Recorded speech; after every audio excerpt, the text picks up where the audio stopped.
if you're pretending to be Joe Biden, I don't know where this comes from, but as a normal human being, a logical thinker, what is an assault weapon? Well, I mean, this is an assault glass, right? This is an assault microphone. I'm sitting on an assault chair, right? It's a made up phrase by people who don't take the time to actually read the policies they create and sign. There's over 22,000 gun laws on the books, right? So assault weapon is a made up term. Right? It's weird to me. This is a carbine. Yeah. I don't own any ARs. I have carbines, right? Like I don't subscribe to that. So Yeah. I don't know what How can they figure out exactly what they're talking about? And the thing is, there's some leftist politicians that I know own firearms. They've talked about firearms in their past, but now they're just saying we will get rid of assault weapons. everything is an assault weapon. So you're going to tell me you're getting rid of pistols? I mean, that's an assault weapon. Technically, they all can be. Everything is an assault. Hammers, weapon. knives, and ladders Are assault weapons. kill more people a year than rifles.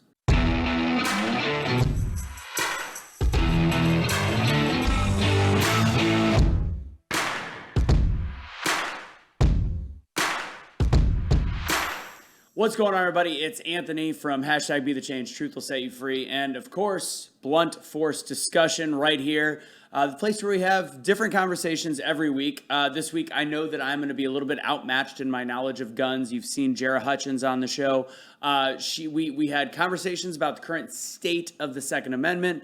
And we also talked about firearms, and sometimes I had to pretend like I knew what she was talking about just to sound like a man. Regardless, it doesn't matter. It's okay. We're going to have some really interesting discussions with a former Marine. The best way I can describe him, we'll get into it, he's a badass.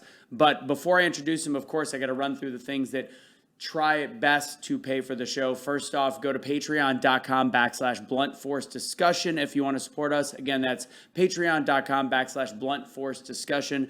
As I always like to say, all the help we can get to keep this going. We're at kind of the tail end of that test phase, and I need you guys to show a little support. For our Area 52 supporters and viewers, we'll do our best to get out of here in 58 minutes, which we started right here. I want to make sure I note it. Okay, there we go.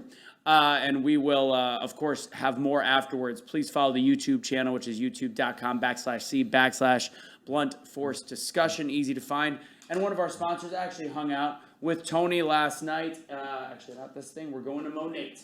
Monate Black is the shampoo that I use mostly, but if you guys want to check out any of the Monate products, we've got anything from skin creams to oils to Rejuvenate oil, things that I all have started using because of their support for the show. Tony is also absolute badass. I don't think she carries as many weapons regardless, but she's awesome. We actually hung out yesterday and talked about just the state of the network marketing industry and how they're doing phenomenally well, and there's just so many people trying to go against them, just like conservative voices. It's very similar, but their company is also, we talked about, predominantly our kind of people, if you know what I mean. So go to bluntforce.mymonate.com. Again, that's bluntforce.mymonate.com. If you have any questions, if you want to buy some, or if you want to actually become a network marketing partner in any way, shape, or form, shoot me an email at bluntforcediscussion@gmail.com. Simple as that. Last but not least, usually I'm wearing my own shirts, but this one's kind of a badass Ryker shirt, so, But if you want to find our stuff like Awake Not Woke, go to awakenotwokestore.com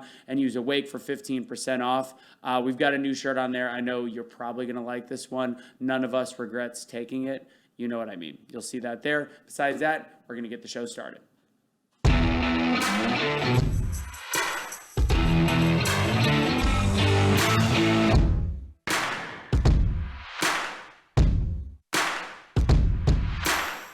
All right, when I make this intro, I want to make sure I do a little bit of justice to it, and then I'll let Ron explain more about himself. But Ron is a retired Marine Special Operations Command soldier, served 20 years in the U.S. Marines.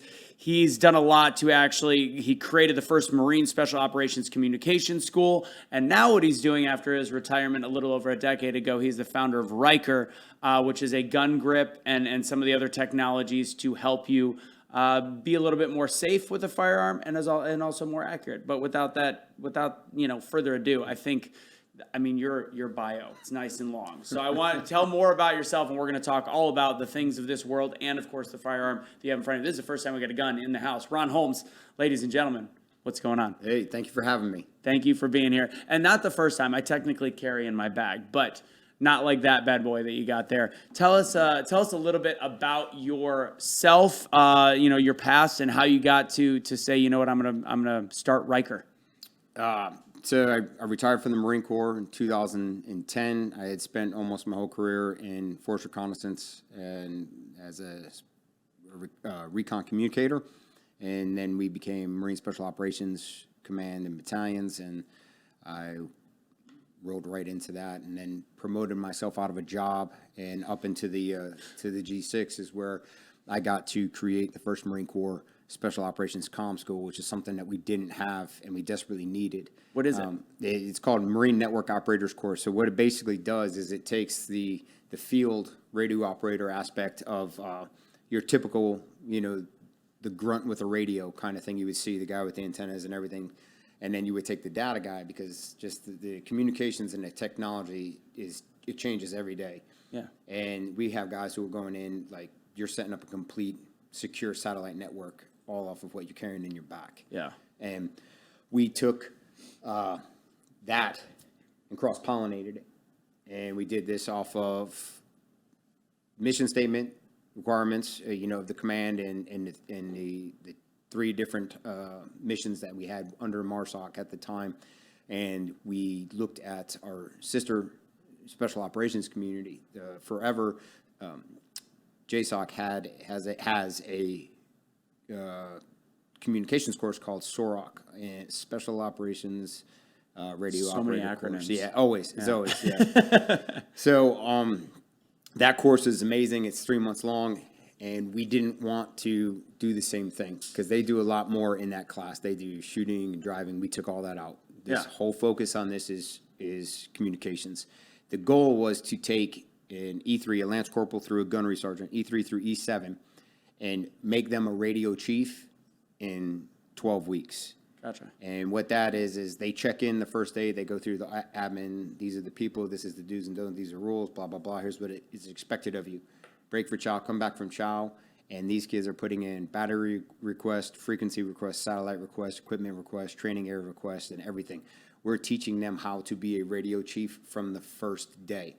And the reason that is because the smaller teams that are going forward in 6-man and 14-man and detachments going forward in plain closed, not built up military type areas, you're going to have that, that corporal, that E4 who's the communicator, who's attached to that team, and he's it. He's not going to have a comm chief to lean on. He is it.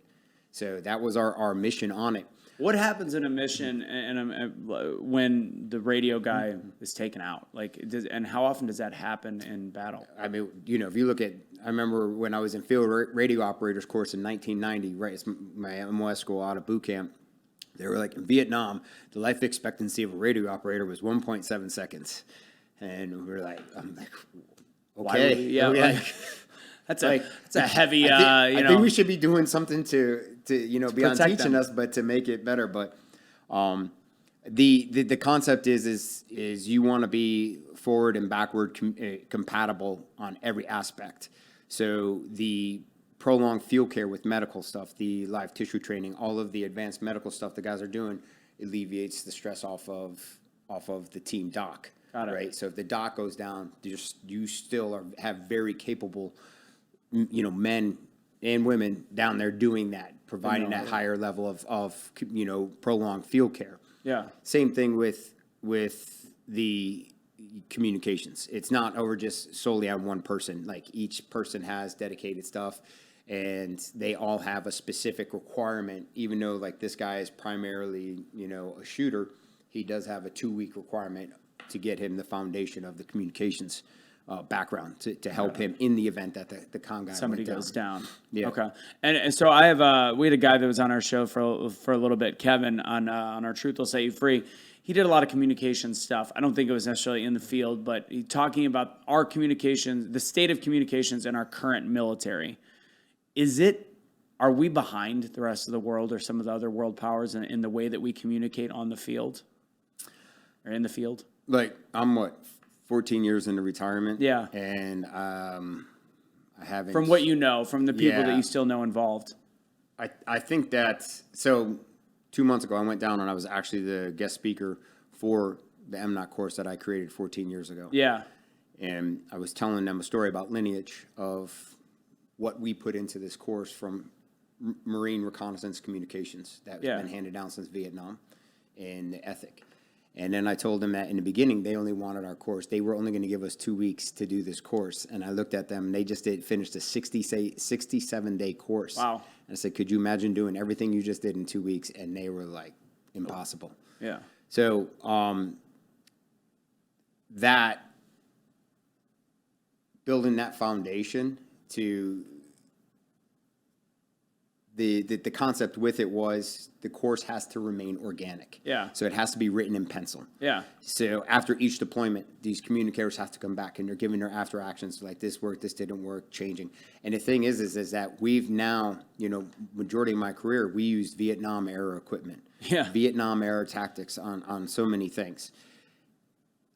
The world does not allow our military to not advance. Gotcha. You're not going to have, there's a sign at the gate to 29 Palms, California, which is the Communications Electronics School. The key to success in battle is effective communications. Yeah. You're not going to have that by, in this day and age, using antiquated stuff. Right. Well, I think some of the stuff they talk about is like, and I'm not saying necessarily the communication systems are, I think just they say some of our encryption is not as strong as other countries. And like but some of the benefits are like some of the Black Hawk helicopters are so dated that they can't be hacked, which is kind of a positive. And some some of the antiquated is positive.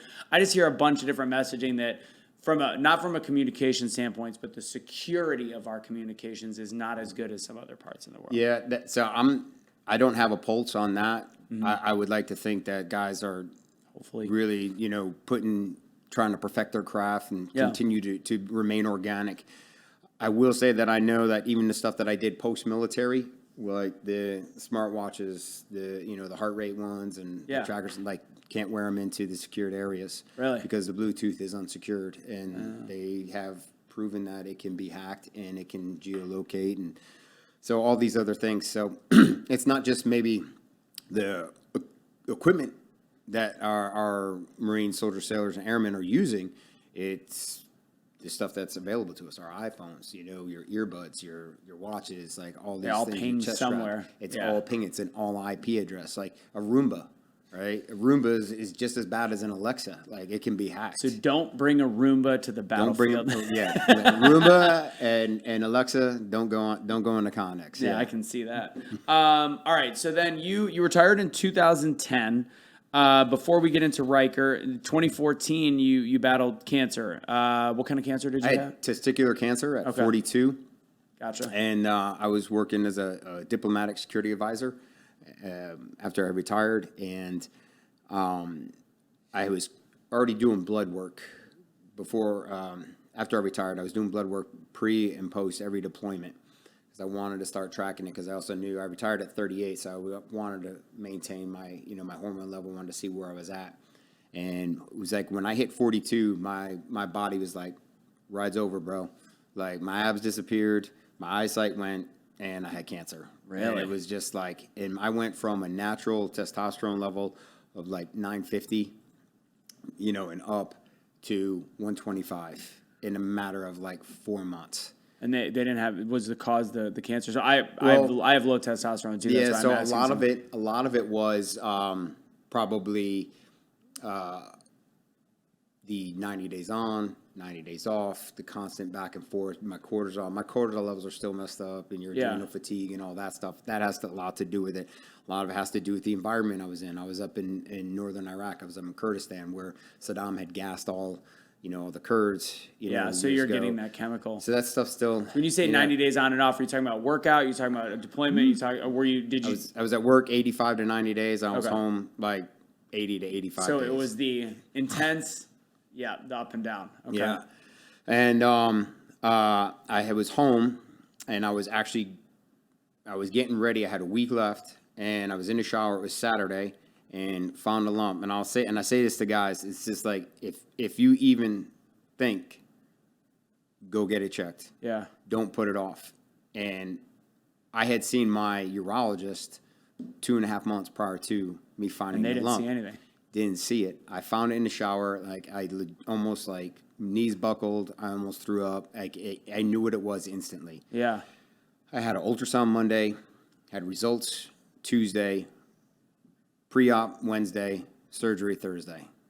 So I'm not like oh my God, something's wrong kind of person, but I'm curious because every so often this is gonna get awkward. I kind of do the whole look see. You got to. And like every so like sometimes it's a big vein and you freak out in the like ball area graphic. I know, but what is it? What did it at like? What kind of this sounds silly. It was the size of probably a little bit bigger than a pea.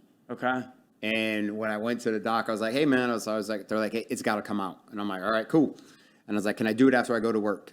And they're like, "Where do you work?" And I was like, "Iraq." And they're like, "How long are you going to be there?" I'm like, 90 days. They're like, "You'll be stage 4 cancer in 90 days." No kidding. He's like, "This is an aggressive tumor." He goes, "It wasn't here 2 months ago." He's like, "And now it's here." He says, "It's got to come out like this week." Wow. So I got lucky. I got extremely lucky. Caught it, and because when they take out one of your testicles and then they go up higher just to clip it off to make sure it doesn't spread up into your lungs. One of my best friends, he found it quick and everything like that, but his had spread, so he's had a little bit longer road of recovery. I got extremely fortunate on it. I was also extremely fortunate that I was already seeing a urologist to monitor my testosterone levels. So that was that, and then the doctor's like, "Hey, bro, you're going to do what you're going to do, but I strongly recommend you don't leave the country for 2 years." He goes, "I can't 100% say that your environment caused it, but he goes, I can 100% say that it didn't not cause it." Right, and that's why you didn't deploy after. Right, and then at that point too, I was about 25 years, and like of. That's a lot longer, by the way, than that 1.7 seconds is the. Yeah, yes, it is. And but I was just sitting there, and it was I met my wife post retirement, and it just started to get very, very hard to leave. Like what? It just didn't seem worth it. Yeah. And guys would always tell me, like, they would ask me in the Marines, they were like, "Bro, when do you know when is it time?" And I'm like, "When it's not fun." Yeah. And they're like, "What do you mean it's not fun?" I was like, "Look, we got good days and bad days, but like when every day and you're driving, you're like, shit, Yeah. I got to go here again, do this, and it's starting to feel pushing you down. It's time. That's your answer. You need change. Completely different scenario, but same concept as entrepreneur. I had Tony Watley on a couple weeks ago, and we talked about it. Like, people always say, when do you quit? When is it time to give up? Because we always say, you don't give up. You keep pushing. But when you wake up in the morning, day after day, not the first time it's hard, but when it's day after day, and you're like, I'm dreading going into work. I'm dreading doing this for an extended period of time. It's time to leave. And I think that translates to military, entrepreneurialism, et cetera. Military, though, you do have to make sure you get your years in for the benefits that is already like pulling teeth to get. Which before we get in, I want to get into how you formed Ryker and all the products and stuff like that. Because it is cool when people watch the videos, they're gonna see how interesting it is. It's like a completely alternative way to use a rifle. But today I did a video on Instagram talking about student loan forgiveness. That's this, crazy thing that people signed a loan, whatever. And the application just got released. So whenever we're watching this, could be a couple weeks ago, Biden is now, his administration's coming out with how to fill out the paperwork and all this stuff.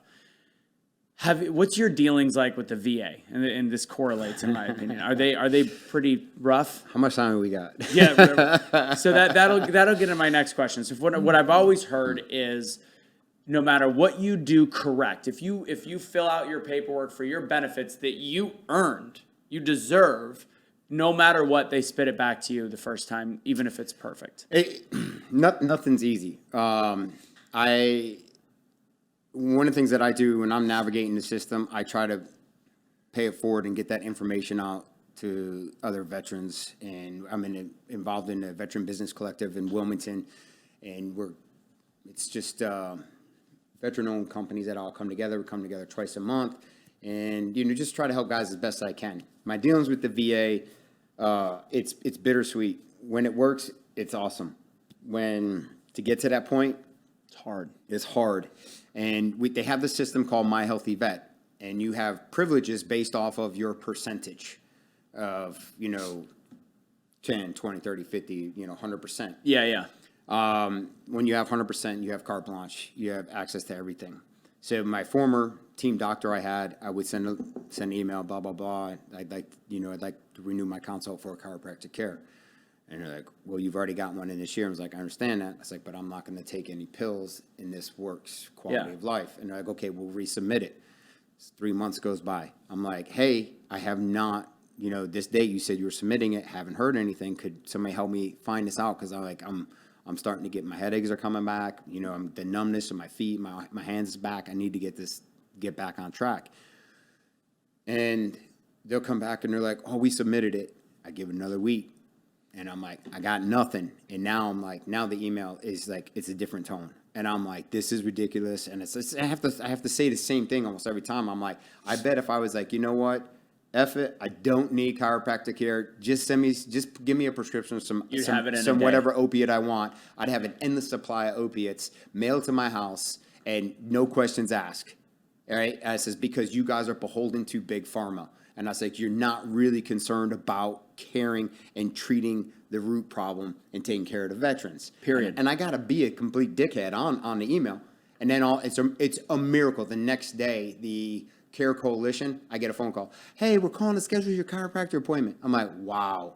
So You have to do that every time. So I got to a point where they had one email. If I didn't get what I wanted, that first email, I was just straight a-hole. Like straight, just, I'm not apologizing. Other than cussing them out in the thing. Yeah. I'm very directed, email. Yeah. And then I found out I could change my care provider. And I was like, whoa. And when all the pandemic lockdown crap, right? Yeah. They went to phone calls. So I had my meeting and I'm talking to guys like, hey, I'd like to see this doctor for this. And he laughed at me. And he was like, he laughed. And I was like, did you just laugh at me? And he goes, no. I was like, now you're lying to me. I was like, you just laughed at me because I told you this. I was like, look, I'm not your average veteran. Like, I want better quality of life. I understand what I need to do. You've done the research to make life. Instead of just take the pills. Yeah. I was like, now I'm 51 with a 6-year-old. I want to be snowboarding with my son when I'm 85 years old, right? Yeah. Like getting it. Yeah. So like that's where my mindset Kids is are now. skiing these days, but you and I will stick to snowboarding. Yeah. There's no skis in our house unless we're doing split board. Okay. But so it's just like it's all this. So and I was like, that's it. And I wrote this 5-page scathing letter and sent it. And I was just like, I will not accept care. I will not accept appointment. I will not accept anything from this doctor. I have lost all trust and confidence in him. He's sitting back here. He's just collecting a paycheck. He is screwing veterans over. And I gave them every single thing. Went back to every meeting because it's all documented in your emails and your schedule. And I was like, he was late. He's never been on time. He's laughed at me. He's drug his feet on this and everything. And I got changed over to the doctor that I had wanted, who is a retired Air Force doc, left private practice in Wilmington to go work at the VA there to try to fix it from within. How's he doing? Dude, he's like, I don't know who you know. He's like, I'm 500 patients over that I'm authorized. And he's like, I don't know how you did this. And I was like, I'll give you a copy of the letter that I wrote. Yeah. And he was just like, This guy in 10 minutes, sitting down when my first initial meeting with him in 10 minutes, did more for me than that guy did in friggin' 8 years. He was. What was your rating on that scale? Are you 100%? I'm 100. You're 100. And it's still that hard. Yeah. That's the crazy part. So that's when I relate it to the student loan stuff. It's like, make that as hard. These are people that should be educated. I mean, they got an education, whether they blew it away or not, whatever. I mean, I went to college. I get it. I also paid it. And I would, if I was in that place, I would, of course, take the money because you're going to pay for it in taxes later. I took the stimulus check. You're going to pay for it in taxes later. It's not like I didn't think we should do it, but once it's there, you have to. But I think they should make it incredibly difficult to get that money for them. Well, I think it should be qualifications, and it should be like, well, one, if you don't have a degree, you don't get If you didn't can't finish, apply. yeah. Right. If you're not working in the field, That you can't apply. Ooh, that's a good one. I like right? that. Like if it's documented that you are spoke out against the government, you are anti-establishment, you're anti-American. See ya. No, because the American taxpayers are paying for that. American taxpayers. No, you're not qualified. Do you know what I said? I said we could not make people have to pay it back, because that's not the purpose of it. I understand that, but make there be a 1% tax to those people that they have to file their taxes for the rest of the time. It's almost not noticeable, but it's enough to where they will chip away at that payment. If they want to take it, they have to pay that small tax. I don't think it should be for free because someone's paying for it, and I think that's a great way. I think it should be higher than 1%. But yeah, the thing is the Honor Your Pact Act recently got passed. Yeah. For the burn pits. Yep. Right. And my first deployment was to Gulf War. I was in the Marine Corps 9 months, and I've had a respiratory issue since. And I did some work with them, organized them, because we had a couple senators in Wilmington, North Carolina, that were dragging feet and not doing it. We brought John Stewart down. We brought the Grunt Style Foundation, which is out of San Antonio, and Burn Pits 360, and we rallied, and it got passed. And I did a follow-up interview once it got passed, and I'm like, all right. They're like, you happy it got passed? I'm like, well, I mean, it's a start. There was something imperfect with it, because I know Jack Posobiec was not a huge fan. They slid all kinds of other funding in there. Put the pork in there. Yeah, and it was just like it passed, but it's still malicious on how it passed. But they're slamming some of the Republicans for voting against it, and they're like, "Oh, the guys voted against it because they put all this bullshit in there, right?" Yeah. So it's the thing with that too is that you passed it. Now what? Where is the path? Why there's still no path? Yeah. And that's my thing. Is like, why is there not a path? Why not anybody who's already filed for respiratory issues from going back to Vietnam, which is the good thing, right? Yeah. Going back to Vietnam, where is the path? Where's the email blast that's going out to them that says, hey, you were service, you've had this in your chart, blah, blah, blah. Here's where you start. Boom, boom, boom, boom, boom. Here's the path you take. Why is there not a path? Why has it not been presented? Because they're too busy putting other shit in the bill. I haven't received an email like that, right? And it would be nice. Yeah, we have already a post from the administration, back to, I hate to beat a dead horse, about how to start filing for your student loan forgiveness. Right. That was 3 weeks ago or a month ago. I mean, it's stupid. The way that, and again, I've never served. I've worked a lot with people that have, and one of the business partners I have is a Gold Star family, and it's insane to me. You like or love some veterans are assholes. I know that. Some are also the best people I've ever met. It doesn't matter what I think about them. It's what they sacrificed for this country, whether they gave their life or not. And the way that we treat our veterans is disgusting, knowing that we spend so much money in places that don't need it, when there is, I mean, the VA, the reason VA bleeds, makes it so hard for people to get there's not enough money to fund. If everybody got their benefits, there wouldn't be enough money. Yet we're blowing money in Ukraine. We're blowing money on student loan forgiveness, and we still do not respect veterans the way they're supposed to be, and it drives me nuts. The thing is that the system is broken in every aspect. Yeah. They're still requiring you to wear masks in there. I don't wear a mask. Never wore a mask, right? They're like, oh, it's, and then they ask you, have you been exposed to anybody who in the last 30 days who's had COVID symptoms? And I'm like, impossible question. I'm like, and they're like, well, you have to answer. And I'm like, okay, have you? And they look at me and they're like, I'm like, have you? I said, because I've now come in contact with you. So if you have, then I guess I have, because I have no idea. Yeah. It's not my business to ask somebody, hey, it's so broken across the board on that. But the process of it all, it just needs to be shut down and like a restart button, and people need to, like, accountability. Yeah. Going back to Lieutenant Colonel Schiller, the only person who's been held accountable for the Afghan war who wasn't even there, Lieutenant Colonel Schiller, who all he said was like, where's the accountability? Yeah. Right? Accountability, these guys are continuing to fail forward. Yeah. Right? In every aspect. And it's a political game. But with the VA, the biggest thing that they can do is to actually put forth the effort to treat Yeah. Instead of medicate. Yeah. Be doctors. Like there's like the profession now, the doctors that are actually doctors they're shunned. Yeah. They're like kicked off social media and everything like this and everything like that. Because they're going against who's paying the bills. They're going against Big Pharma. They're going against the insurance companies. Which anybody with a brain right now can see what's going on with people dying, having the cancer rates through the roof. DOD's results right now are showing anything from current service members to veterans. It is astronomical in those that have been forced to get it. So that's going to be my last question about the VA, and then we'll move on. All right. Sorry, it was good. I mean, it's always interesting to hear people that have firsthand experience. But with the jab, even veterans are having trouble getting benefits. Mm-hmm. I don't necessarily need to know your vaccine status, but I'm assuming based on knowing you, have you had issues? I know some veterans have. Have you had issues getting your benefits?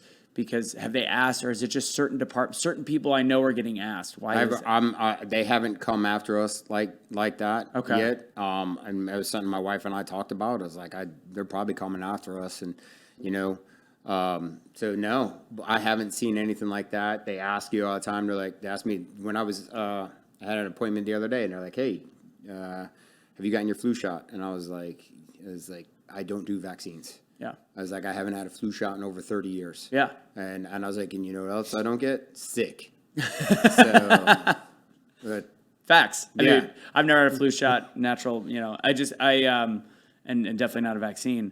It's just interesting because I have heard a couple people start to struggle that serve, and it's crazy. It's like that's the hill you're gonna die on, to force these people to get something that is completely unproven, that they're admitting is now unproven. Moving on before we get banned. Let's before we do the water shot seat, we're gonna say it's early, so that's what we're gonna do. But I want to get a little bit into. Let's do Ryker first. So take us through. 2014, you had cancer. The way you named Ryker was also pretty cool. I like that too. Or did you name was it your son, or was son and then partners son made the decision? Yeah. Got it. I like it. So yeah, why Ryker? Why did you start up with that? So it was right after I had the cancer diagnosed. I had actually had a bunch of prototypes that I had made. I've actually got a lot of products that I've invented over the years, and a couple have been made real, because what does a 25-year-old Force Recon Marine know about patents and intellectual property? And the answer is nothing. Yeah. And we're talking like in the 90s. So the tactical industry wasn't what it is now. That, courtesy of 9/11, right? The tactical industry was born out of 9/11. Okay. Up until then, it was a very limited market. Very hard to find stuff. I'm left-handed, so I used to have to reconstruct all my own stuff. So I like to tell people my superpower is that I'm left-handed. And we were, my partner Jake and I were actually going up to see Korn. We're good friends with those guys, and we're going to see him. And he's like, dude, you need to invent something. And I'm like, bro, I got a notebook of like ideas. And I was like, here's what I'm working on now. And he's like, well, why don't you? And I was like, well, since I'm not contracted anymore, I was like, I don't have like the 30 grand I can just throw at it, the R&D for a patent. He goes, well, how do you know it's 30 grand? And I was like, my buddy who's had 20 full patents before he was 30 gave me the roadmap on how to do it. And he's like, all right. He's like, so how about this? How about me and Josh, we back it financially. We split everything, 33 and a third until we get up and running. And I was like, all right. Deal. Like, fine. That's the only way it's going to get done today. So Yeah. let's do it. So it was good. It's been an amazing process, right? Like being a veteranpreneur and going down that road and the things that we've had to learn and how I have grown and changed and understand so much more about business and numbers and all these things. And it's been amazing. But we were an LLC, and in the Navy and the Marine Corps, when you're aboard ship, you're shipmates. And it's a derogatory term. It's taken a derogatory term, of present times. And so basically, when someone calls you a shipmate, it's a polite way. They're like calling you an asshole. Okay. Right? So because both my partners are Navy, I'm the Marine, and Okay. I've got more sea time, that's days at sea, than both of them do, and they're both retired. I got them together, they don't even have as much sea time as I have, right? But, so we called our company Shipmate, and we had an awesome, like, throw old school nautical stars and anchor, and it was a beautiful logo that Jay came up with.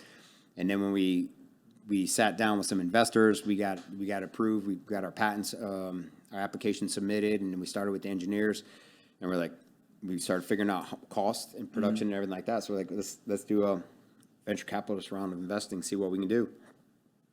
And that's when we took these guys to the range, ran them through about 8 different types of weapons, gave them a class, and we were sitting down at dinner, and I was like, I asked the partner, I was like, hey man, so how long before we hear back from them? And he's like, man, it'll probably be about 2-3 weeks.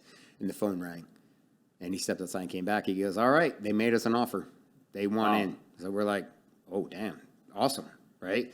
So, did you essentially take them through without the grip? And it was the grip was the first. This is the Focus. The Focus product. So we had them shoot without, and then we had them shoot with. So, and the thing is that there was 5 guys there, and 3 of them were not gun people. Yeah. I had like, and then they were like, it's insane difference.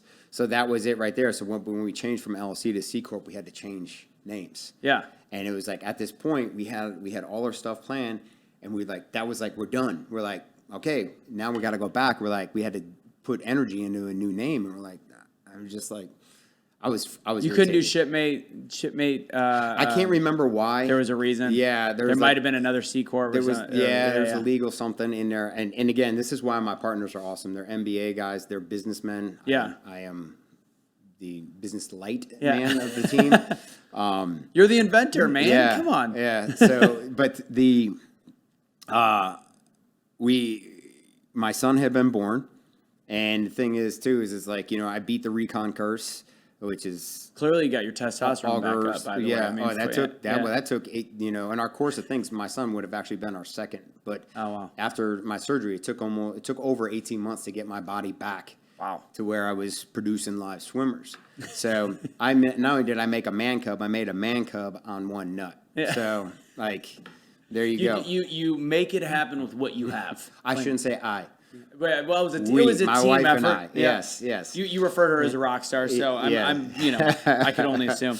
Okay. Yeah, so that and they call me up and they're like, hey, we got a name for the company. I'm like, what? And they're like, we want to call it rykerUSA. And I was like, what? And they're like, yeah. They're like, we're here because of you, and that's a badass name.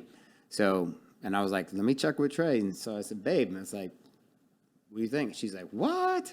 So now my son, who's 6, he owns it. He's like, psh, it's Ryker from rykerUSA. Like he's got all his swag, all the gear, got all his stuff and everything. He loves wearing it around. Yeah. Does he like the Hawaiian or the 80s Hawaiian stuff too? Yeah. Badass. Yes. I dig it. Yeah. I've already got him. I turned him into a sneakerhead already. This kid's got like 7 pairs of Jordans and Vans and like, oh yeah, he's awesome. He's styling. So you got you named it after him, and then the logo also has a crow. Why a crow? Raven. It's not a crow. It's a raven. Similar. Yes. Yeah. So we didn't want, and there's nothing wrong with it, but we wanted it to be a brand. We didn't want. You can see it right there. We didn't want it to be your typical military firearms type logo, skulls, knives, crossbones, crosshairs, all these things. We didn't want any of that. We wanted something that was clean and professional because we're also looking at doing other things outside of the firearm space. Right. So we want this to be our brand. Yeah. But we wanted to keep it warrior ethos. So Vikings, Raven, Odin, Hoodin, and Moodin. I probably said those names wrong. Works for me. But his two ravens. Yeah. We just kept him informed, flew out, told him what was going on. It's whichever one you want, but that's where the Raven came from. The loyalty, on that, intelligence, and just forward thinking. So that was it. I like it. All right, so we're going to come back, talk more about Ryker after our shot seat. Let's see. We'll talk about the Ryker grip. I want to have some questions about gun laws in this country and the weird world we live in. All right, let's do the Don't Get the Shot seat by Artist Labs. We'll be right back.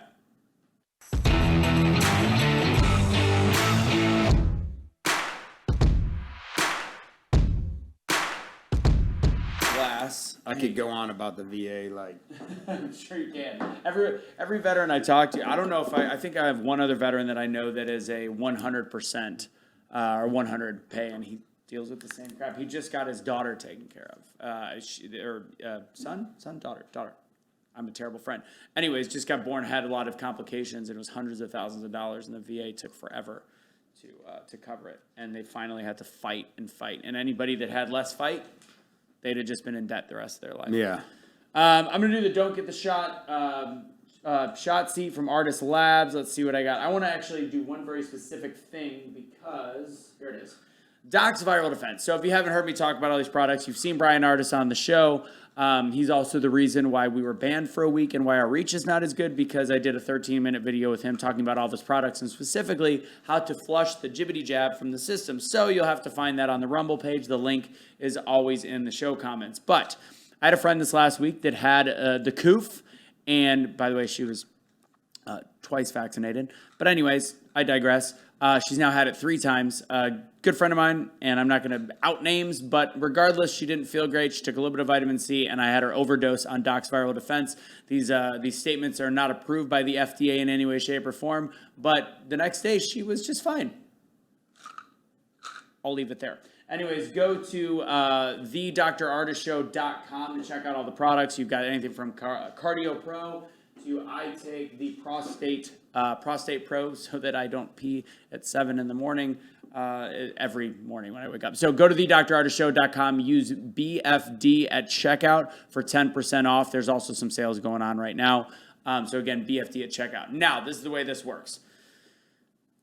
We're just going to say cheers. We're going to say cheers to the shot seat. Here we go. It's water and it's going to feel good. Because really, it's like 1 o'clock right now. So, and I think it's a military thing. So Barb is our Gold Star wife, and I call it the shot seat. It's technically the sip seat. Unfortunately, I misnomer it, and she took the whole shot, and then she called me a pussy because I was like, well. So here's what we're going to do. I'm going to ask you some questions. These are quick fire-off questions, and you give a quick answer. It doesn't have to be one word at all, but just little thoughts. First question, we'll talk guns. What's your favorite gun to shoot? Recently? Yeah. Shotgun with my grip on it. Shotgun with the grip, because the grip was originally for a rifle. I was one-dimensionally thinking I just wanted to shoot my AR pain-free. Yeah. And then in prototyping, we're like, hey, let's put this on the Scar Heavy. Like, hey, do you think we could put on shotgun? Like, let's try it. And I was shooting skeet with a Mossberg 500 and our grip, like, insane. Is it easy to install on that? Takes a little bit more work. I had as long as you have like the forend on it that has the M-lock slots, you can put it right on. Got it. So yeah, that, and then we had to put on a saw. But I tell you, it's just I have a shotgun development course that I created for the person who uses a shotgun for home defense, and each course of fire is 25 targets that you have to engage. So you're thinking about round management, shoot, move, move to cover, and shot placement and everything like that, and it's a lot of fun. I love teaching it, but I love running it. And I tell you, I love shooting it.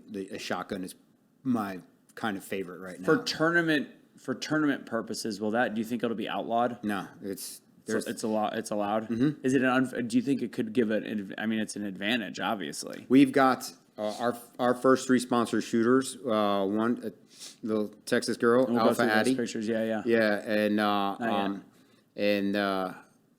Reagan, pineapple shooter, and then J. Sly Woods out in South Carolina. They all run it, and we just did an event at the Hurricanes marksmanship team event, and they were all the kids are bringing their parents over. They're like, this is what Sly shoots. This is why he shoots so fast. I gotta have this, and almost their entire team is running the grip now. No kidding. Yeah. Oh, that's awesome. So it improved. It's almost like when I'm gonna go on a limb here and compare ourselves to Michael Jordan and Air Jordans, but when he came out with the Jordans, they said he had an unfair advantage because the air allowed him to jump higher. Yeah. Which is he's just Michael Jordan. Yeah. So this all we're doing is with the Ryker grip, we have fixed something we've all done and been taught to do incorrectly for hundreds of years, and that's shoot a shoulder fire rifle. We biomechanically fix that. So we put you into a more ergonomic state. I like it. So, yeah. And again, we'll talk even about shoulder problems, and that's kind of why you did it. But that's, to me, something very interesting, as my shoulder sucks on my left side. All right, here's a question. If you're pretending to be Joe Biden, I don't know where this comes from, but as a normal human being, a logical thinker, what is an assault weapon? Well, I mean, this is an assault glass, right? This is an assault microphone. I'm sitting on an assault chair, right? It's a made up phrase by people who don't take the time to actually read the policies they create and sign. There's over 22,000 gun laws on the books, right? Mm-hmm. So assault weapon is a made up term. Right? It's weird to me. This is a carbine. Yeah. I don't own any ARs. I have carbines, right? Like I don't subscribe to that. So yeah. I don't know what how can they figure out exactly what they're talking about? And the thing is, there's some leftist politicians that I know own firearms. They've talked about firearms in their past, but now they're just saying we will get rid of assault weapons. Everything is an assault weapon. So you're going to tell me you're getting rid of pistols? That's an assault weapon. Technically, they all can be. Everything is an assault weapon. Hammers, knives, and ladders are assault weapons. Kill more people a year than rifles. I'm sure. Not handguns, because we all know what goes on in Chicago, which those are not legally registered anyways. Yep. Totally different sidebar. Let's see. How do people in this country still think that Biden is doing a good job? How can you qualify them? I don't think they are. I think that it's still, you're even starting to see it on mainstream media. It's already like they're already going after him. Starting to switch. Yep. Not maybe necessarily switch, but like y'all need to. A little bit of honesty. SNL had a rare honest skit about them. I only see them. I just see the clips. I don't watch it. Oh no, God, you can't pay me anymore. Like they've had a handful of ones lately. I'm like, ooh, they're trying to get their audience back. Yeah, they're starting to look like you were like Chevy Chase days. Okay, yep. But they're seeing how many views Rob Schneider's getting, and they're like, crap. Yeah. And he's a great example. He was just on the other day with Glenn Beck. And he was just like, I was blue. I was Democrat. Mm-hmm. And he's like, he goes, why'd you change? He goes, you see, like, how hot the chicks are on the Republican side? And I was like, that's funny, but like, no, that was his thing. It's kind of true. Watch the news. Yeah. But, I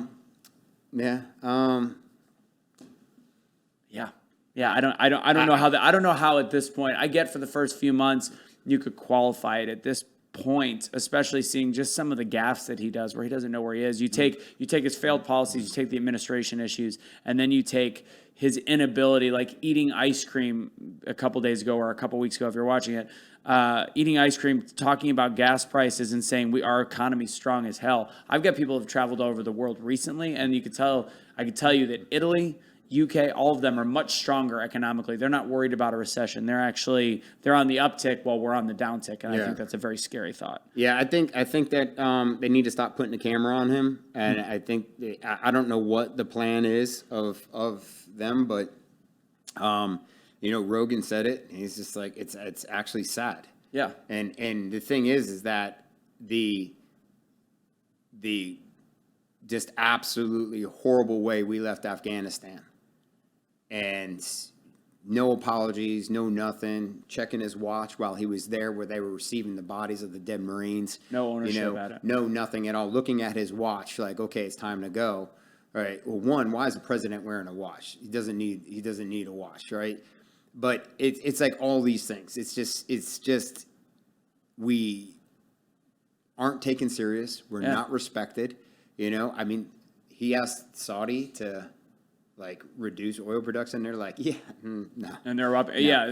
And the thing is, we weren't respected very much during Trump in a different way because our media found a way to spin everything. Yeah. Orange man bad, all these different things. Whereas, I mean, what he was actually doing when he went over there, I don't know if he made friends per se, but he was respected. When he was in North Korea, very respected. When he was in China, he was respected and even a little bit feared. I think part of the things he did with China and all the trade stipulations he put in, I think that's probably the reason why they wanted him out so bad. And I think that's part of COVID. I think I would even conspiratoriously say he was to blame for COVID in a weird way because I think China goes, how do we get him out?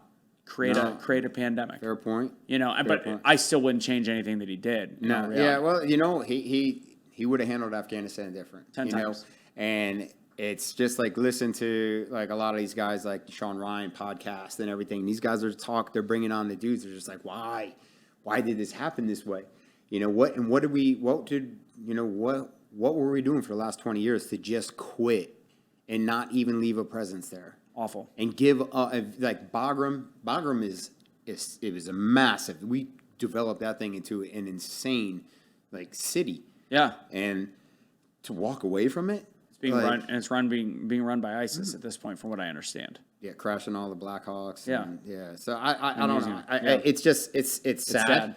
It's sad, and it's disrespectful. Yeah, I agree. It's disrespectful to us. Absolutely. So 2 more questions. This one is the I never know how to answer this question. People talk about gun laws and they say, well, you can't look at the Constitution, you can't look at the Second Amendment because that was written when there were muskets, and it's very different than obviously modern firearms. That's why we should have different laws. That's the argument. What do you say to the argument of the Constitution was written when things were single fire? it was also written before iPhones and 24-hour news and social media and instant gratification and the I me, and everybody gets a trophy. It was written before all of that. It was written before, woke culture. So again, people like to cherry pick the things that they like. Okay. Cars, drunk drivers and texting and driving kill more people than firearms. Right. But that's acceptable death because we got places to be. I got to get to work. I got to go here. So I need my car. Right. But guns are bad. Guns kill people. Well, one car can kill massive amounts of people just like a gun can, right? Yeah. We take a 15-year-old kid, 16-year-old kid, send them through driver's ed, give them a driver's license after they pass the driving test and the written exam, and put them out on the road in a car that can go over 110 miles per hour, but yet they have never been to a professional driving school. So what do we, like, if we're going to do this and you want to cherry pick straws, we're going all the way. This car only goes to 55 miles per hour.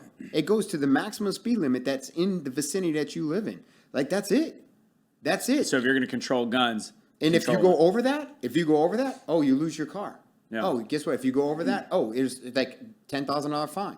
Like, if you count violating this and But to be clear, you don't want that per se. No, You're saying we should. Yeah. But it's like people need to it's a cherry picking. Now you're comparing apples to apples instead of I get what you're saying. So it's I understand gun laws and I understand that like certain things and like it's a torn subject. Like not everybody should have a gun. Like somebody who's spent a lot of time, who's not any fault of their own, just they were born with something wrong. Yeah. And they're on psychotropics and heavy metals, and they spend a lot of time in a mental institution. Should not have a gun. Right. Felons, you know what? Felons shouldn't have a gun, right? That's already a law. Right. Right. It's most of them already are. Common sense gun laws are a lot of them. Dishonorable discharge from the military. Yeah. Can't own firearm. Right. Yeah. So, 22,000 laws there's probably 21,500 of them that are redundant. You just said dishonorable discharge. The people that did get booted from the military, are they getting dishonorable discharges for the shot? I actually know 3 Marines from Marine Special Operations who have been forced out, and they were admin. Okay, so it's not a dishonorable. It's not dishonorable, but they have no benefits. They have no VA. They have nothing. Bullshit. Yes. Okay, that's horrific bullshit. Last question. This one's a little bit fun. I said that I was going to stop asking this one, but each week I get good answers. So, do you think that we landed on the moon? Man, I don't know. I'd like to think we did because as a kid, I thought being an astronaut was cool. And I thought that was my going to be as a kid. I thought that that's how I'm going to get on the Millennium Falcon. That's from the moon, right? Okay. Like that's kind of like where my head was. So I'd like to think we did. I'd like to think that these guys who that did the moon landings and all of the space missions, weren't full of shit. Yeah, that they were telling the truth. Like who was it? Who was Buzz Aldrin. Buzz Aldrin, is it when he punched that kid out? Well, he punched the guy that said, put your hand on the body. He punched him, but then it was the kid that he was like, we didn't go to the moon. And Yeah. there's a whole bunch. It's Yeah. So, it's very confusing. So here's 10 years ago, if I would ask you that question, would you have had any doubt that we went to the moon? Yeah, same here.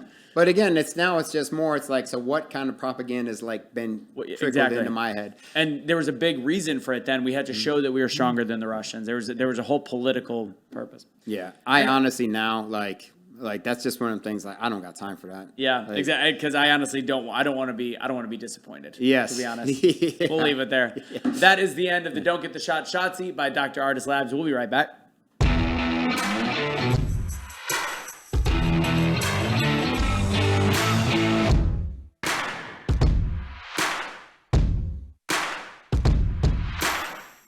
All right, so we've got about 4 minutes left on Area 52 TV, so I want to make sure those watching there, again, if you want to watch the rest or if you missed part of the show, go to youtube.com/C/Blunt Force Discussion. I want to fly through. Can we throw those pictures up real quick? Actually, you know what? Yeah, I want you to show the gun. Forget about the pictures first. So show, not the gun, obviously, but the actual grip and how it works. All right. So why is it different? What do we got there? So your traditional broom handle, wedge, nub, thumb over bore all have one thing in common. You're holding all the weight of that gun up right here. Yeah. This is where the fatigue comes in, and then this is where long-term in professional competitive shooting, this is where you're going to get the breakdown in that joint. Just by taking your hand off the side, off the bottom or over the top, and bringing it out to the side, I'm no longer holding the gun up. I'm pulling it back. Because I'm pulling it back, that alleviates the stress off that shoulder. I'm using larger muscle groups. I'm using my shoulders, my back. Changes the felt weight of the gun. Because I'm pulling it back, that eliminates the recoil. The other part is the standoff is no glove, no heat. So if you think about law enforcement that gets out of their car and gets into an active shooter situation, 3 mags deep, even with a glove on, they're playing the piano, they're playing the guitar on the rifle to manage pain with the heat. So just sitting here now, the other thing too is if you look at this and you take that rifle away, I'm in the same exact position. That's the video I saw. Yeah, I'm in the same exact position shooting pistol as I am rifle and shotgun. So anything that I shoulder fire, I can have commonality of movement across all platforms. So say you take the strap, you drop it down, you take that off, you're already in position to grab your firearm and So for transition, your pistol. With our sling. And you created that because you were having shoulder problems. Yeah, so prior to retiring, I had multiple surgeries, leaving me with rubber bands that hold my shoulders in, and screws and fishing line in each elbow with multiple compressions in my neck and my spine. Yeah. When I went into government service after I retired, all the shooting we were doing, my support arm was painfully going numb on me to the point where I was taking inferior positions, coming back here for pain management, coming back to the magwell, right? So all of those things, and that's what led me to create this. Now with our sling is a. You can see it that way. Go back to that. There you go. That'll work. Our sling is a retention This is a system, cool. I like this angle. right? This is cool. We like it. We recommend behind the pistol grip and behind the as far back on the rail as you can get. Can you hear him, Joe? Okay, cool. Yeah. Keep So going. if I bend over right now, my muzzle is going out to the side. I'm not muzzle. If I got to do medical attention or if I'm a cop, I got to arrest somebody. Yeah. I'm not jamming my muzzle back into them. So now your typical nylon sling, you'd have to release the tension, reacquire grip, come back up. With ours, you just push right out, and the retention that's built into the body of the sling, it pulls the rifle right back into your shoulder, and I can just drop it right down, and then I can come up with my secondary. It looks different. I can tell that there's a difference there. So where do people buy these? Do you have any like fun codes for people? Is there like a 10% off right now? Yeah, so we're at rykerUSA.com, and go on there now and get on our email list because we're getting ready to release. Probably, well, by the time this comes out, it'll still be in pre-sale. But our ultimate goal was to release what we call the Ryker Control. We wanted to take the controls for your light laser and remove the need for pressure pads and put them inside of the grip. So what we have is you can activate your devices from inside the grip. This is going to be offered in a single single lead light and single lead laser option. Dual lead is available upon request. We're working out some other issues with that because that requires a $500 light to use the dual lead, so you don't get a white light, flash of white light. Should every police department probably put these on their? Hey, I'm biased. I think every Marine, every soldier, sailor, airman, every law enforcement. One of the things that we found, especially with our youth shooters, is men and women, law enforcement, not a lot of upper body strength, right? Wearing all that equipment. Can't really get around that equipment. This gives them the ability to shoot as they should be able to. Other people with pre-existing injuries, neck, arthritis, joints. We've had, when we launched, like I said, one-dimensional, I just wanted to shoot my AR pain-free. Then we started getting these secondary and tertiary, responses. Can we use it for this? No. Hey, I've had a double lung transplant, and I'm a retired law enforcement, and I've never been able to shoulder a rifle since my surgery until your grip. Wow. You gave me this back. Veterans who've dual amputee at the hip, Kyle Carpenter, Marine Medal of Honor recipient, right? His right arm is fixed. He can't grip like this. He can't rotate his hand around. With our grip, spent the day on the range with him, and he was like, I could go back to Afghanistan as I am right now because of the grip. That's badass. And one of my partners said it best. He's like, we go out of business today. We never sell another grip. He's like, we're a success. That's awesome. And we didn't think about it like that. You can't though. That's not, didn't set out to be like, oh yeah, it was never on our radar. Yeah. And it's just like, some of the letters that we get, the emails that we get, man, they hit you in the feels. Well, it's just like in the movie Shooter, the Jacob Schick, when he said it to what's the main character, Kyle, Bradley Cooper, he goes, I feel like I got my balls back. Sometimes it's just getting the ability to just fire that firearm, it means a lot. More than people that don't understand. It means a lot. All right, that for our Area 52 people. We will be right back for everybody else. But Area 52, thanks for joining. Sometimes they play a little extra. As always, patreon.com. Sorry, Joe, threw a curveball. Patreon.com/blunt force discussion. Help us out. Go to RykerUSA if you want to check out any of these products. Ryker20 at checkout. Ryker20 at checkout. That'll get you, I'm assuming, $20 off or 20%? 20%. No, 20%. 20%. Yeah, they're not that expensive. And get your email on there because the Ryker control is only going to be for our email list up until Black Friday. Boom goes the dynamite. We'll be right back.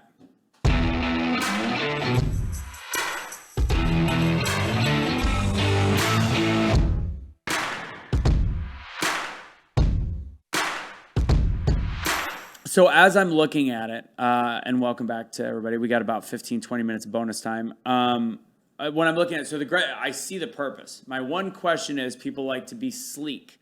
It's not big at all. But will some people say, if they're taking out of a case or whatever it might be, does it get in the way?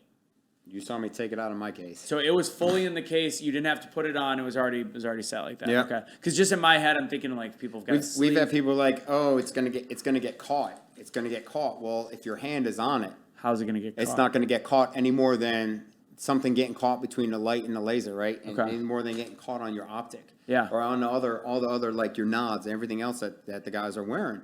So no, it's not gonna get caught. Right. And, if you think about from weapons retention, either from high compress, underarm assault, high port, or low ready, whatever it is, that ability. What language is that? I'm just kidding.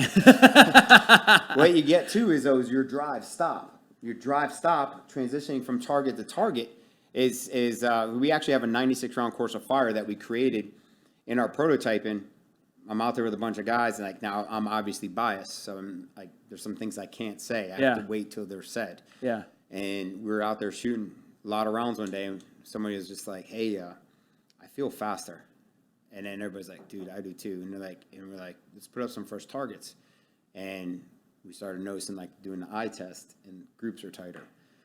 So then we spent the rest of the day creating a course of fire, and with grip, without grip. And what we have found is you inherently get faster without the grip, but the grip remains faster and accuracy remains better. So we submitted that to this team of statisticians, and they came back and they were like, this is legit. And they're like, this is legit because you guys aren't statisticians and you made this up. Yeah. And it's factual. The only thing you need to do is randomize what weapon you start with. Flip a coin. So heads is with grip, tails is without grip. So that sometimes people get a mix of them. Yep. Makes sense. That's awesome. Yeah. All right, I do. Oh, that's my to-do list. That is not my white paper. All right, so let's talk. So those are the firearms. Cover most of that. So you had the story behind Ryker is great. Your son, the 5 Fs.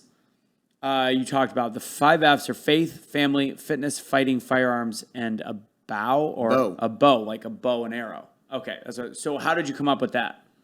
My good friend Scott Puckett used to say, faith, family, and fighting, or faith, family, fitness, whatever it was. And then one day I was just sitting there and I was like, yeah, you know what? It's like faith, family, and just came up with it. And it's just something like I like to live by. Yeah. Like we're homeschooling our son, so he's reading, he's doing math, but we're also doing geography. We actually yesterday we got his. Went and got him his first compass because we're very far down the road in geography. So now we're teaching him how to navigate with a compass. So it's just all of those things are combined for me now. It's like faith, like everything has got to be through Christ, right? And family, that's why I do it. Yeah. Fitness is key to life, right? Fighting, you can't be good at just one thing. Yeah. Even if people a lot of people will discredit, but like those gyms like 9 rounds and like these cardio kickboxing classes, you know what? Those soccer moms are in there. They're learning routines. Yeah. They're learning repetitive movements. 100%. And they're actually pretty badass with it, right? So the fitness, then the firearms, or the fighting, and then the firearms. The firearms portion, do something, right? I have so many clients. that come and take my class. Like I have a gun. I don't know how to shoot it. I've had this gun for years. I've never shot it.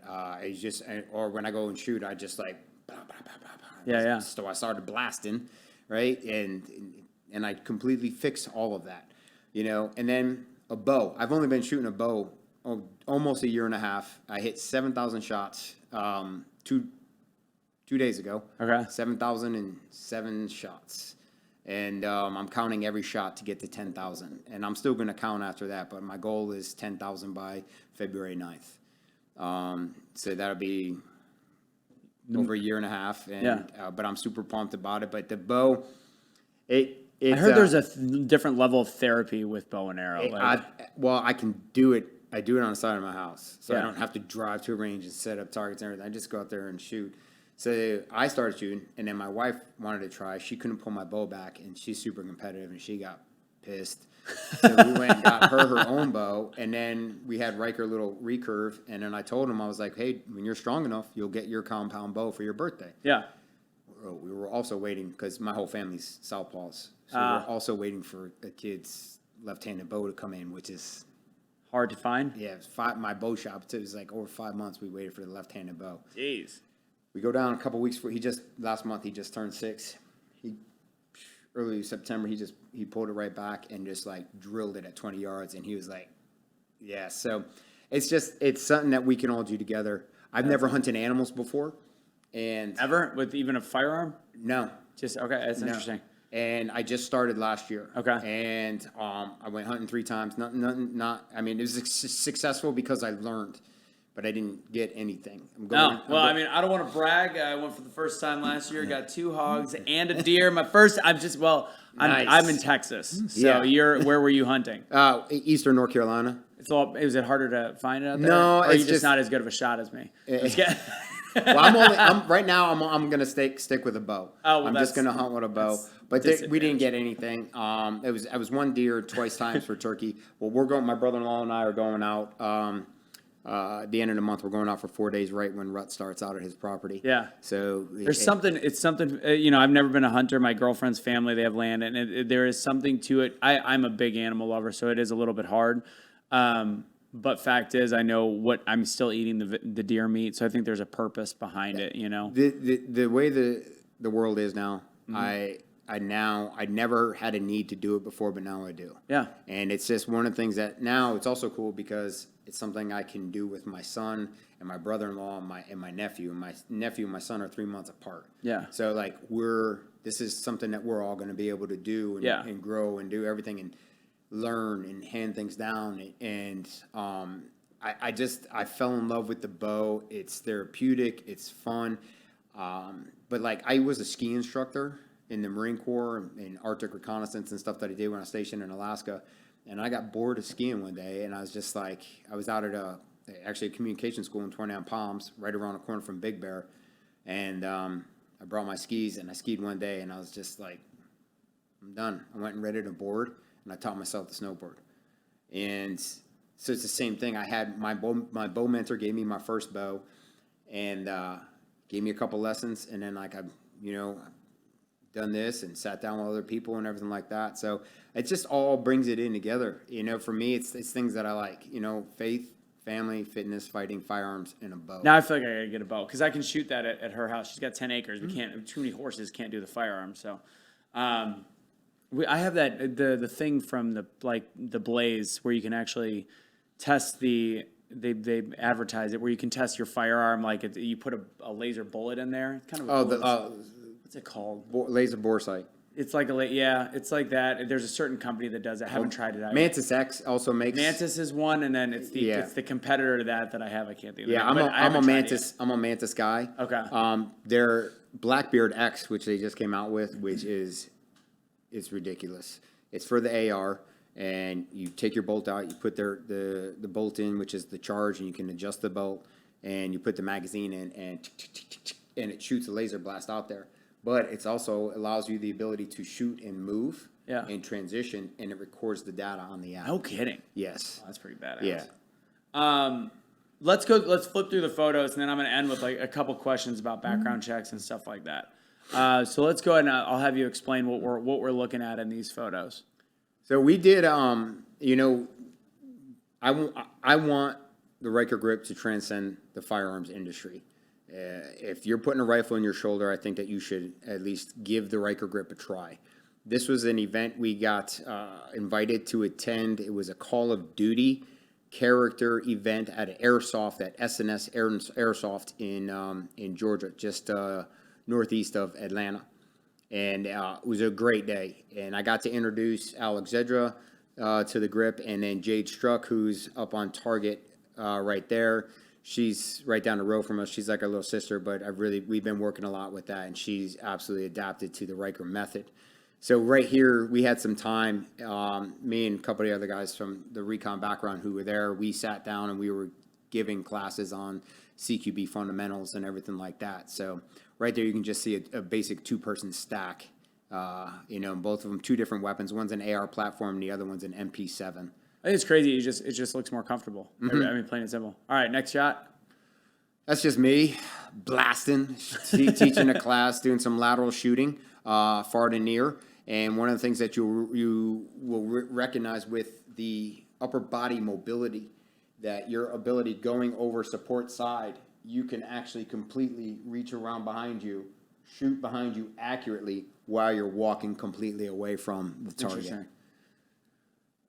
So right here is a close-up of a couple things. If you look, that's the Ryker control, and you can see the thumb pad right there on the top. And this is you can't really see the light, but that is the PEC, the laser right there. But if you look behind the PEC, there's two rectangle clips. Those are also going to be coming out with the 5-year anniversary pack. That's our cable guard system. So it removes the need for zip ties and tape and rubber bands on your gun. You just route your cables up underneath, and you clip it on, and they come in a 3-pack. Like it. And this is just this is actually a good shot. A guy, our boy TJ Dunn, in our dynamic shotgun, our shotgun development course, and he's running the Ryker grip on the Black Aces Tactical Benelli clone, the M4 clone, and just like I said, it's honestly so much fun to shoot it on a shotgun. This is our second sponsored shooter. This is Reagan, aka give her a follow, Pineapple Shooter. She's down in Florida, and she's been with us pretty much from the beginning, and she is now, I believe, 16, and she's paid to shoot. And she looks like a future Democrat. She is. Just kidding. Yeah, she actually definitely. Joe's shaking his head like, nope. she wants to fly jets in the Air Force. But she is not just like a pistol rifle. She's a competitive bow shooter. She's a hunter.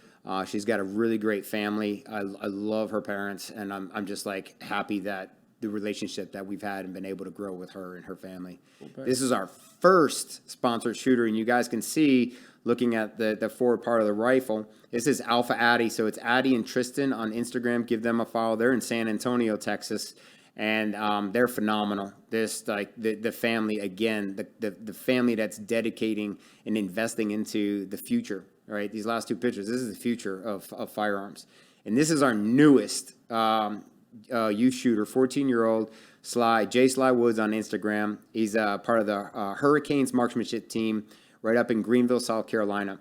And this kid, I will tell you this, I've showed the videos of him shooting to guys in like my field, and they're just like, that's sped up, right? They're like, there's no way that kid shoots that fast, that accurate. He's nasty.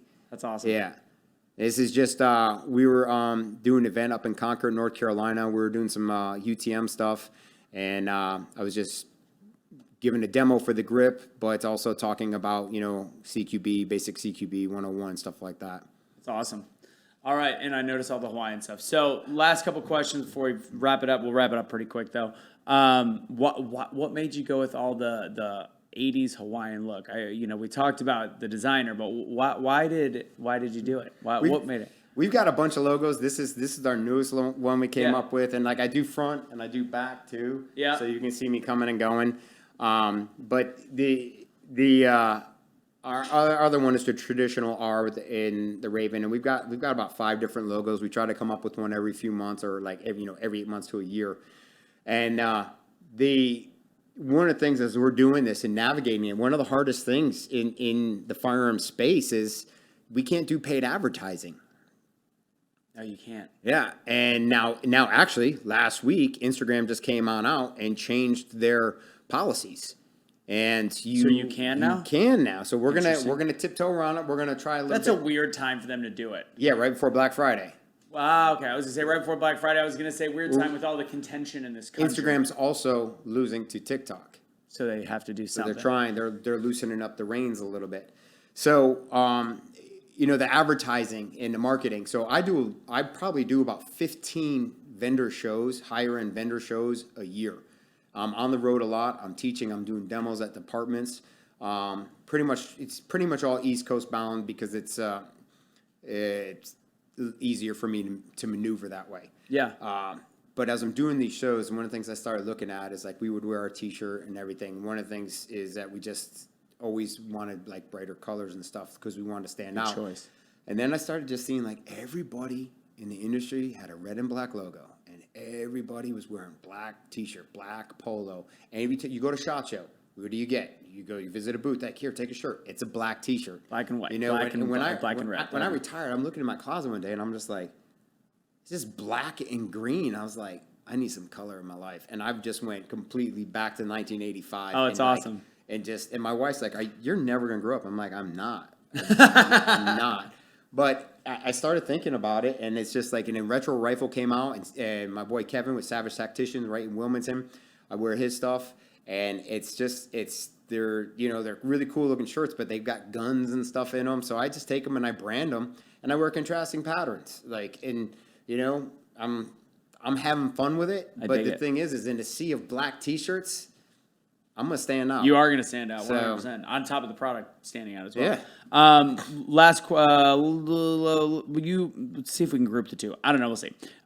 You were one of the first people, one of the jobs that you did was you were one of the intelligence, I believe, but on supporting the global war on terror. It was it was on an ISR platform. Oh, okay. It was just airborne surveillance. Got it. Okay. And then this is where I start to go on gun control. I believe in some common sense gun control. It sounds like you have similar actual ideals. There's some weird laws in the state of Texas, like kids can't have a pistol until 21, but they can have an AR at 18. I get it for the hunting purposes. Do you think there's some kind of middle ground at all that we can find between universal background checks, between the left and the right? I know that they politically find opposition for shits and grins, but is there some kind of middle, as somebody that obviously is an instructor, firearm instructor, selling an accessory, is there a middle ground in terms of that conversation? I don't think there is, because you're not going to get both people to ever come in alignment like that. Yeah. We already have the background check. We already have the federal background checks. Yeah. Right? Universal background checks. You're saying the same thing about something that already exists that we have to do when we go to the gun store. You saw the article that came out about a month and a half ago about Visa giving up. Oh, yeah. Giving up the information about gun sales. So That's how they knocked on that dude's door for the JK Armor. It was in fuel West filter. Virginia or something like that. Yeah. It's essentially they're creating their own registry, which is unconstitutional. It's a unofficial gun registry, right? Yeah. So it's not a good place to be, and it doesn't matter like who's in that seat, but the administration and the policies and the ideology of them is going to further the divide, and 100%. And then you're building up more us versus them. Yeah. And so common sense gun laws. If you're going to do it in North Carolina, we have an 8-hour concealed carry permit class. Yeah. There's a minimum standard, and there's some things that you have to do in there. You have to do at a minimum 2 hours of castle doctrine. We're a castle law state. The rest of the class is kind of up to you, and then they have to do a 30-round qualification. Yeah. They say right in there, it's up to the instructor to have a higher standard. If so you so choose. So many people are just like sit down, they read you the book, you shoot your 30 rounds, you don't know jack shit about concealed carry. So I look at it like this: is I still have a call to serve, and part of that is I'm going to strengthen my community. If you're going to carry a firearm in the community I live in, I want to have a hand in your education. I want to help you. So I'm taking 25 years of experience and putting it into this class. And in 6 hours, I can take a 75-year-old grandmother with arthritic hands, and I can have her from the 7. I can have her shooting the center of the target out. Yeah. In 100 rounds, right? So do you think everybody, whether they have a concealed handgun license or not, that's my actual, I don't believe in giving an inch because they've taken a mile. We've seen that. But what if we have it where people, make it retroactive. You have one calendar year to go take a firearms class that is approved by the government. I know that sounds like a terrible thing to say, but they have to go into a class that they've gotten certifications for, and no matter whether you want to be concealed or not, but to own a firearm, you have to take a class. I think you can never go wrong with education, right? I'm constant, like I recently, I'm in the middle of writing an article about red flag laws. Yeah. And I'm learning tremendous amount about red flag laws. For instance, Florida has a red flag law. Odd, but yeah. But it's not like California and the Connecticut one, right? Yeah. But so it's just the continued education is super important. You can never go wrong learning something from somebody about something you know nothing about. Right. And that's important. I don't want to say that the government should step in. I don't want to state or federal government should mandate it, because it is our birthright that I can go buy a gun. It has to be on the person. So we have to appeal to hey, you need to dedicate time to do this. Yeah. And you need to do this. And it's funny. It's like I have people like, yeah, I've carried for years, but I have no idea what I'm doing. And I'm like, you've carried for years and you have no idea what you're doing. How scary of thought is that? Yeah, like what are you doing? Yeah. So more laws isn't the answer. More education definitely helps. And it's not just about shooting. It's about understanding, like I'm an instructor for U.S. Law Shield, and I'm a huge component of legal defense for self-defense. Right. And like I'm believing it so much, my son's had it since he was 2. So it's just, that's the other thing. U.S. Law Shield started here. Yeah. And they're the oldest in the industry, and they've only been around since 2008. Yeah. That's a big thing. And so just having that kind of protection for shooters. You need to. If you own a firearm, it's not even just about... It's not about firearm. It's like a bat. It's a rock. It's a brick, right? And then understanding... I actually watched this... my friend sent me a link. It's Armed Attorneys. And they did a really good thing about... a really good video about the legality and the aftermath and how it's going to be perceived. Like if I'm involved in a shooting and you're involved in a shooting, it's going to be 2 different court cases. So I always try to de-escalate and go to non-lethal. My first frame of mind, depending, I'll process the situation and I'm going to go non-lethal first. I always carry pepper gel on me because pepper gel is just amazing. And it's just, if you have never pepper gelled somebody, not in training, like legit pepper gel somebody, it's awesome. It's a wonderful experience. Badass. But I'm going to go non-lethal. So the thing is the biggest thing that you can get in your education is find somebody who's going to teach you to process it mentally. Yeah. And to get in that cognitive higher power of just like tactical pause, big breath of air in through your nostrils, get the eye focus back, and, get back on point and start making critical decisions in critical response. That's how I went 3 for 3 on my first shots on the things. 3 for 3. Last thing, go ahead and tell them where they can find you, and then we're going to wrap up. All right. Ron Holmes. I'm ron.holmes@rykerusa.com. rykerUSA.com. Again, use the code Ryker20 at checkout. Get on there. Get on our email list because the Ryker control is only going to be available in a 5-year anniversary pack at a discounted price up until Black Friday to our email list only. Then it'll be open to the public. And then I think after Cyber Monday, it goes back full price. On Instagram, InstructorOne, spelled out O-N-E all together.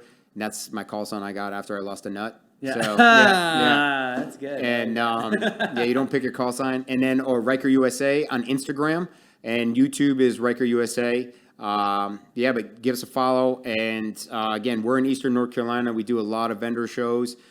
We do travel to put on training. So if you're interested in any of the training we got to do, hit me up, and we'll discuss what you guys want to get done, and we'll make it happen. I dig it. Thank you guys for joining us. As always, again, this is a fun guest. I'm actually going to talk to him afterwards, see if we can become an affiliate for Ryker. I think it's a pretty cool product. We've got all ages across the board that watch this stuff. And it's a badass product. So I'll fill you in when I use it on my AR style weapon. I'll tell you how that goes. Guys, please remember awakenotwokestore.com. Use awake for 15% off. And I can't wait for next week. I hope you guys enjoyed this episode. If you did, please give it a share. Do me a favor. Take it easy, guys. God bless.